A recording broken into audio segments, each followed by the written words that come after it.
Bonjour et bienvenue à Testimony Time. C'est notre première vidéo de cette série Testimony Time là. Et comme je vous l'ai dit dans la vidéo d'introduction, aujourd'hui on va parler de mon processus d'immigration. Il y a tellement de choses que j'ai envie de partager avec vous qu'il était nécessaire pour moi de prendre des notes.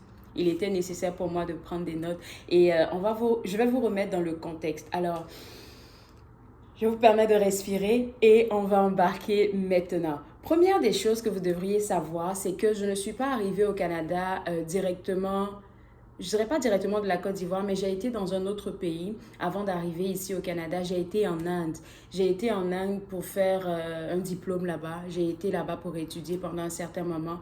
Et lorsque je suis rentrée en Côte d'Ivoire, ma mère ou du moins mes parents, m'ont fait asseoir pour me dire, écoute, tu es rendu à un âge où est-ce que tu es capable de travailler et je pense que c'est le moment de te bâtir une carrière. Et j'étais tout à fait d'accord avec ça. J'étais tout à fait d'accord avec ça parce que j'avais un diplôme. J'avais un diplôme et je me disais, ok, je vais travailler, je vais faire mon argent. Je n'aurais pas besoin de leur dire, écoutez, est-ce que tu peux me donner un petit 50 000? Est-ce que tu peux me donner un petit 25 000 ici par là, là? Non, non, non, j'en avais assez. Donc, je voulais vraiment être indépendante. Je ne sais pas si vous avez déjà senti ça. C'est-à-dire souvent même quand tu as ton diplôme universitaire, ce qui est le baccalauréat en Côte d'Ivoire, quand tu as ton bac, tu te dis là, je suis grande maintenant là. Personne ne va me dire tu sors pas à telle heure. Personne ne va me dire, mais entre vous et moi, vous savez que la vie d'adulte, la vie avec tellement de défis, tellement de défis. En tout cas, donc quand mes parents m'ont dit qu'il fallait que moi je commence à me bâtir une carrière professionnelle, sincèrement, dis-moi, j'étais prête. Hein.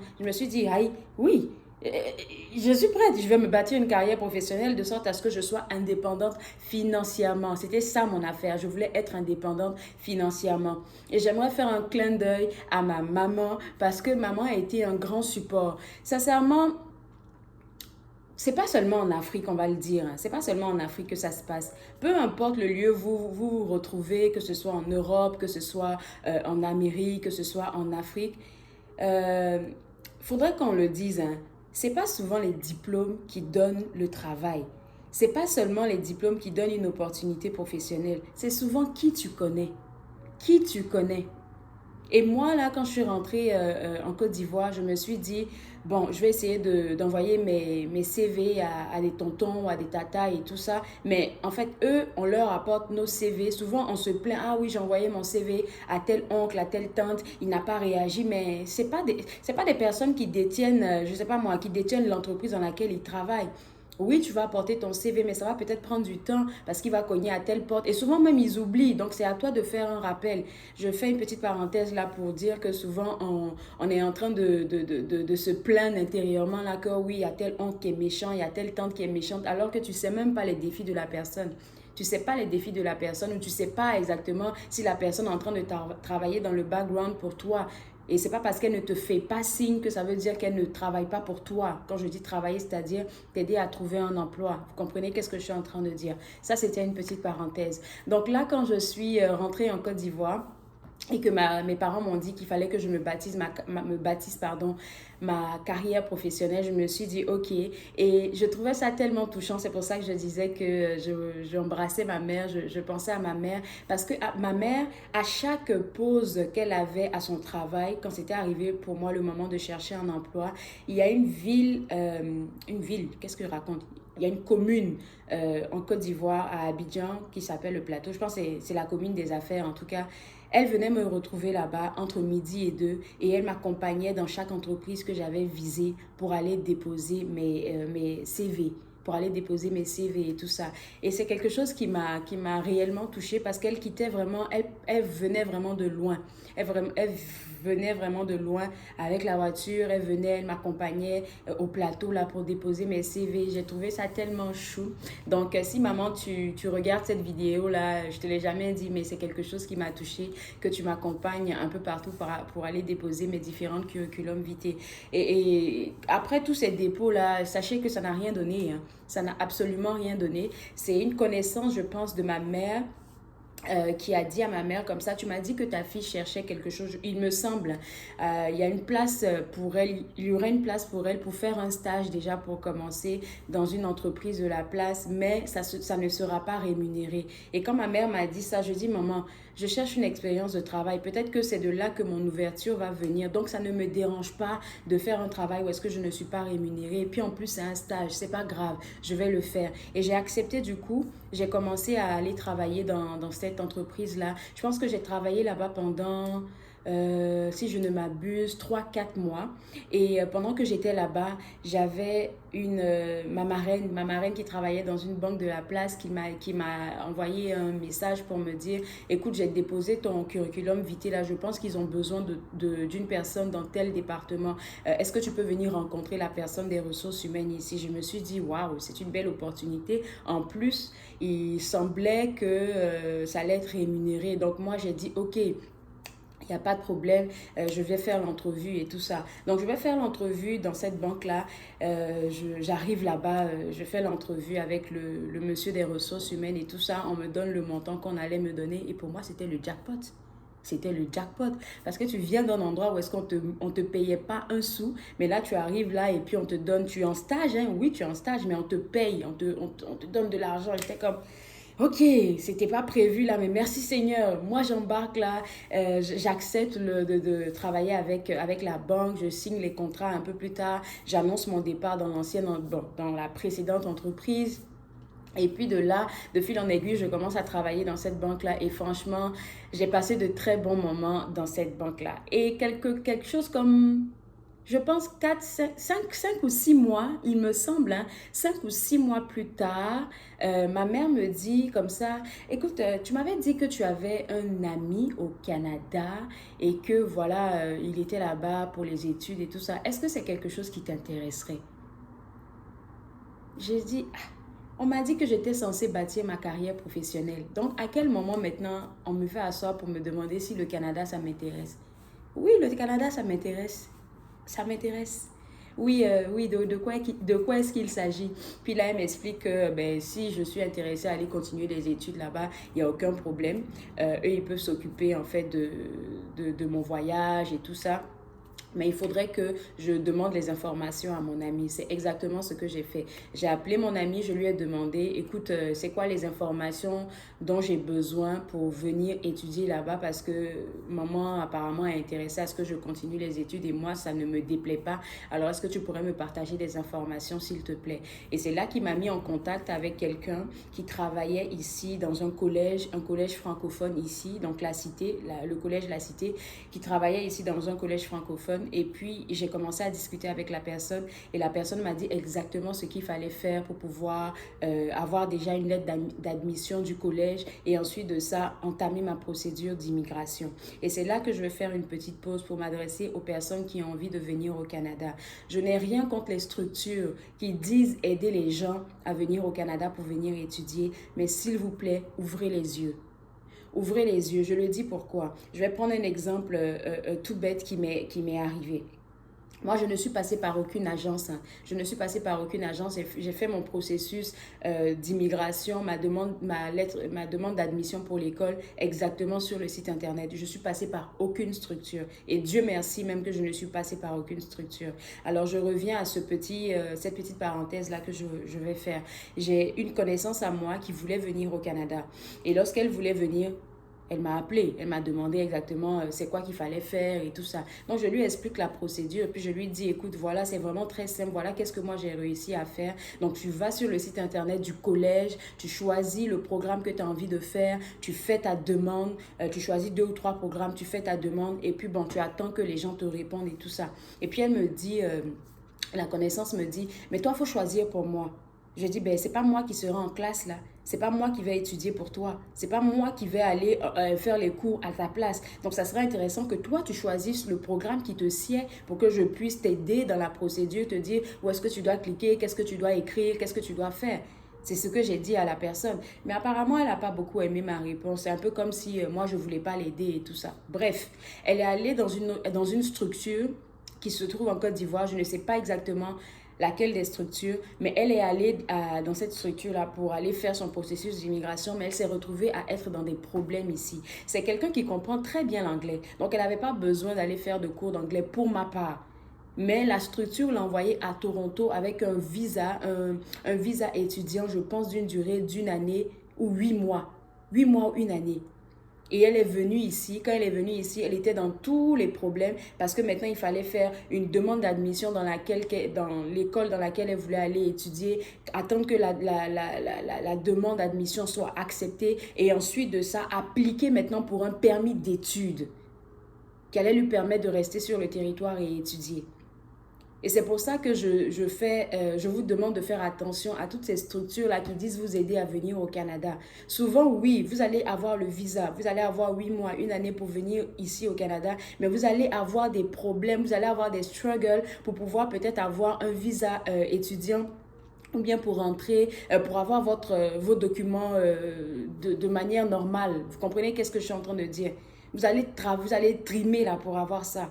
Donc, c'est important là de choisir. Il y a forcément des structures qui font les bonnes affaires. Je ne vais pas venir lancer la pierre, mais je dis juste de faire attention aux différentes structures en fait que vous allez aller contacter. Peu importe le pays, que ce soit en Côte d'Ivoire, au Sénégal, au Mali, je ne sais où encore là. Allez déjà vous renseigner sur le site internet. C'est vrai que faudrait pas que je balaye ça de la main là. C'est vrai que les procédures pour pouvoir venir ici au Canada, peu importe la procédure, que ce soit la procédure pour immigrer ou bien pour venir ici comme étudiant international, c'est chiant. C'est chiant. Il y a trop d'informations à remplir. Il y a trop de questions qu'on te pose. En fait, toi-même, tu te perds dans qu'est-ce que tu dois faire parce qu'il y a trop d'informations. Il y a trop d'informations et je peux comprendre. Ça peut être mêlant pour tout un chacun, mais au moins, là, commencez à lire. Commencez à lire qu'est-ce qui est écrit d'abord et puis maintenant, après, vous pouvez peut-être appeler des personnes pour poser des questions. Ces personnes-là seront plus aptes à vous aider. En lieu et place de partir voir des structures qui vont vous dire, ok, paye-nous 2,5 millions, nous on t'organise tout, tu vas arriver là-bas, tu vas faire ci, tu vas faire ça, tu vas faire ça. Et souvent, elles ne tiennent pas leurs promesses. Mais comme vous voulez tellement venir dans ce pays-là, c'est pas seulement au Canada, hein, peut-être même ça peut être en France, peut-être que ça peut être, je ne sais où, encore aux États-Unis, peu importe. Mais vous voulez tellement quitter le pays d'origine pour de bonnes raisons très souvent, que vous ne prêtez pas attention à ce que les gens sont en train de vous dire. Souvent, ils vous mettent dans des problèmes quand vous arrivez ici au Canada. Souvent, ils vous mettent dans des problèmes. Donc, il faut faire attention avec quelle structure vous devez travailler ou bien même commencer à regarder, comme j'ai dit, sur le site internet du site internet du Canada, là, de l'immigration. C'est quoi là déjà même? Je vais mettre ça peut-être dans les commentaires, je ne sais pas là. Mais en tout cas, vous allez sur le site internet là et lorsque vous allez là-bas, vous allez peut-être commencer à lire c'est quoi, qu'est-ce qu'on demande, c'est quoi que je dois savoir moi-même. Comme ça, quand vous allez vous asseoir devant quelqu'un qui gère un organisme pour vous faire venir au Canada, là, quand il dit ces affaires-là, au moins vous avez de quoi à dire parce que vous avez regardé un peu sur le site internet, qu'est-ce qu'on vous dit. Qu'est-ce qu'on vous dit? Donc, c'était ma petite parenthèse là. C'était mon coup de gueule, si je peux le dire ainsi. C'était mon coup de gueule parce que j'avais vraiment besoin de parler de ça. Quand j'ai vu la situation de mon amie, là, moi, c'est quelque chose qui m'a...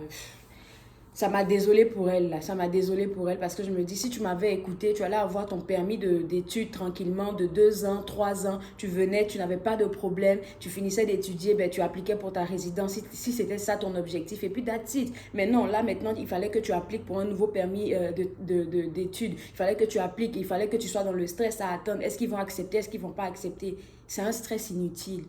C'est un stress inutile. Pour ma part, c'est un stress inutile. En tout cas, c'était mon coup de gueule. Donc, bref, moi, ma procédure, elle s'est super bien passée. Et sincèrement, là, il faudrait que je le dise. Je pense que Dieu était, comme on le dit en Côte d'Ivoire, Dieu était dans mon affaire. Dieu voulait vraiment que j'arrive ici au Canada. Il savait les plans qu'il avait pour moi. Donc, ma procédure a été des plus fluides que je ne sais pas. On me dit, les choses du Canada, là, franchement, la procédure, elle est longue. La procédure, elle est difficile. La procédure, elle est comme ci, elle est comme ça. Mais moi, là, j'ai vraiment pas eu de problème. J'ai vraiment pas eu de misère à faire ma procédure pour venir au Canada. Ça a été vraiment très fluide. Ça a été rapide. C'est comme si tout s'alignait, en fait. J'ai pas eu à avoir peur que un tel dossier allait être refusé ou bien un tel... non, tout a été vraiment, vraiment facile pour moi, je dirais par la grâce de Dieu. Et quand ça a été le moment d'avoir mon visa, je l'ai eu. Et lorsque j'ai eu mon visa, ben, j'ai pris la route là pour venir ici au Canada. Et moi, j'avais eu mon visa d'études, j'avais eu mon visa, oui, mon permis d'études. Et les études commençaient, les cours commençaient en septembre. Mais vu qu'on m'avait tellement parlé de la température du Canada, même avant même que je ne cherche à appliquer pour le Canada, que je me suis dit, you know what, ma soeur, on t'a dit que le Canada, il fait frais là-bas, que c'est glacial et tout ça. Mieux va à une période où est-ce que tu peux tranquillement t'adapter à la température. C'est pour ça que j'ai décidé de venir en juillet. Donc, en plein été, j'ai décidé de venir ici, d'arriver ici au Canada. Comme ça, au moins, j'allais m'adapter, m'acclimater tout doucement l'été, ensuite de ça, l'automne et puis après l'hiver.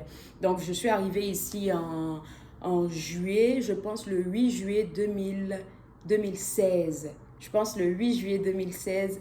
J'ai quitté Abidjan le 7 juillet 2016 et je pense que je suis arrivée ici au Canada le 8 juillet 2016. Et j'aimerais vous faire une petite confidence. Pendant que j'étais dans l'avion, oui, je priais pour que Dieu qui avait permis que j'ai le visa pour venir ici au Canada m'accompagne, qu'il me dévance. Mais il y a une parole de la Bible. Excusez-moi pour ceux qui ne croient pas en Dieu, mais ici, là, je vais vraiment parler, on parle de testimony time, non? Je vais vraiment parler de Dieu parce que c'est Dieu, là, qui a été, je vais dire, le socle. Le socle, il est le socle de ma vie et franchement dit, c'est lui qui m'a accompagné dans tout ce que j'ai pu vivre comme expérience jusqu'à aujourd'hui. Donc, désolé pour ceux qui ne croient pas en Dieu. Même si vous ne croyez pas en Dieu, c'est clair que vous croyez en quelque chose qui est plus grand que vous, hein, l'univers, je ne sais pas à quoi d'autre là. Si vous croyez en une force qui est plus grande que vous. En tout cas, bref, je vais revenir à ce que je disais.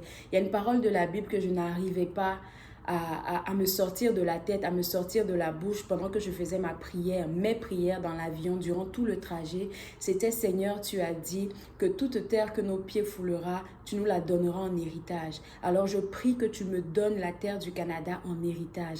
Je prie que tu ouvres des opportunités pour moi. Je partais pour étudier, je ne savais exactement pas, je ne savais pas ce qui m'attendait ici au Canada, mais c'est la prière que je n'arrêtais pas de faire pendant que j'étais dans l'avion. Et je pense que Dieu m'avait imprimé cette prière-là à cœur parce qu'il savait exactement ce qu'il préparait pour moi sur cette terre-là. Il savait exactement ce qu'il préparait pour moi sur cette terre-là. Et donc, après cette prière-là, après le fait que j'ai prié de même, je suis arrivée à Montréal et j'ai des amis qui sont venus me chercher. La température était... Quand je suis arrivée, j'avais un peu peur, sincèrement. Je me suis dit, c'est vrai que c'est l'été, mais c'est un pays où il fait frais tout le temps. Là. Est-ce que il va pas... Je vais pas avoir froid? Je suis arrivée, il y avait un petit vent frais qui me touchait. Je me dis, ah oui, c'est gérable, là, c'est gérable. Et puis, on a fait le trajet. J'habitais à Ottawa, donc ils sont venus me chercher à Montréal. 2 heures de route encore. Après tout ce que j'ai pu vivre comme trajet dans l'avion, 2 heures de route encore pour arriver ici à Ottawa. Et puis, j'ai emménagé, tout s'est bien passé. Et petite parenthèse là, pour ceux qui veulent venir ici, peut-être visiter ou bien étudier, si vous devez venir là, il y a l'aéroport d'Ottawa, pardon, est ouvert maintenant là. Il y a des compagnies qui viennent directement à l'aéroport d'Ottawa. Donc, ne descendez pas à Montréal pour faire 2 heures de trajet encore pour venir ici à Ottawa. Je sais combien de fois c'est éprouvant. C'est pour ça que je vous donne ce conseil-là. Venez directement à Ottawa si vous avez la capacité de le faire. Parce que je sais que le montant des billets est beaucoup plus élevé quand tu veux venir à Ottawa. Mais la différence n'est pas si énorme que ça. Et puis quand tu prends ton billet d'avion assez rapidement, je pense que c'est quelque chose qui est faisable.